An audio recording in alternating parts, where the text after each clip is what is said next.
Health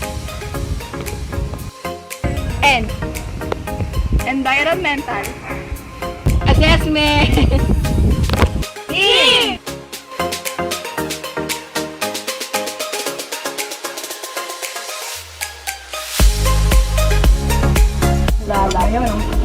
Gusto ko, mula nang umupunta sa pagmatutan, yan na talaga ang binoto ko hanggang ngayon. Active na active. Marami na siya nagawa na naman. Maganda ang pamamalakad na ito. Sila lang sa banan.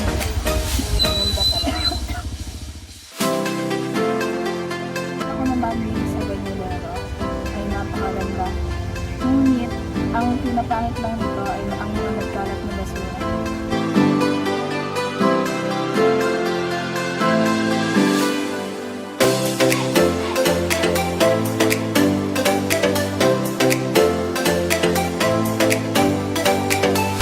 Taon na kaming naninirahan dito sa Banyolero.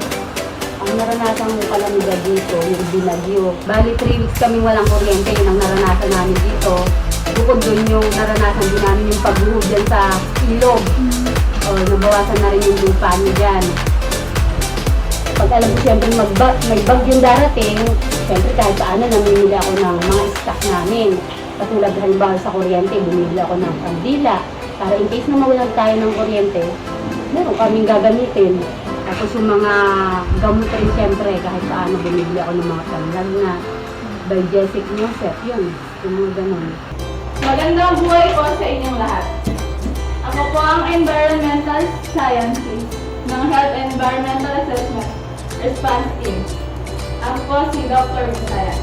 Nais po namin ipabatid sa inyong lahat ang kahalagahan ng pagkakaroon ng mga sapat na kalimitan at handang mamamayan sa oras ng kalamidad at sakit. Papaliwanag po na iyon sa bawat kasapi ng aming organisasyon. Hello po sa inyong lahat. Ako po si Engineer Gonzales.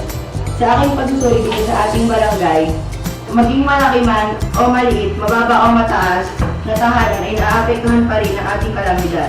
Makikita nyo na marami pang pag-aayos ang kinakailangang isagawa upang masigurado ang kaligtasan ng bawat isa. Bago pa man tumama ang bagyo o lindol, kinakailangan na maging alisto at handa.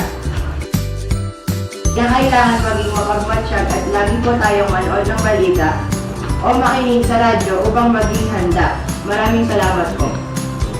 Magandang buhay po sa inyo lahat. Ako po ang physician, Dr. Barbo. Mahalaga rin po na susuriin natin ang ating kalusugan, lalo na po isa lang po ang ating nagawa.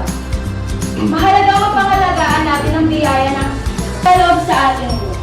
Mayroon po mga libreng healthcare facilities dito sa ating lungsod ng Calamba, kaya sigurado pong matutugunan ang ating kalusugan kung makikipag-ugnayan lang po tayo. Marami po tayong kailangan isa-alang-alang sa pagtugon ng ating kalusugan. Bago pa man dumating ang inaasahan o hindi inaasahang kalamidad, kinakailangan din po natin mayroong tayong first aid kit. Yan, kailangan po natin yan. Mga gamot o medication, sanitation at personal hygiene kit. Ito po ay dapat makikita sa bawat pamilya. Ang ilan dito ay optional lamang at di namin pinipili. First aid kit. Una, bandage o band-aid. Pangalawa, rubbing alcohol, betadine, hydrogen peroxide, instant cold compress, at reserve. Kailangan po maging maingat po tayo sa ating iinumin na gamot. Marami po tayo factors na dapat isaalang-alang, lalo na pag mayroon tayong medical history ng mga karamdaman. Hindi po lahat ng gamot ay maaari po natin inumin, kaya mas mabuti po na humingi muna tayo ng payo sa ating doktor. Ilan po dito ang gamot na kailangan natin, ngunit optional lamang ito at case-to-case basis. Sanitation and personal hygiene kit, tissue, cotton at cotton buds, wet tissue o baby wipes, antibacterial soap, toothbrush at toothpaste. Kailangan po natin yung para sa atin. Tunay po na totoo ang katagang, prevention is better than cure. Sapagkat naagapan po natin ang dapat na maagapan upang hindi humantong sa mas malaking bayala. Yun lamang po at maraming salamat.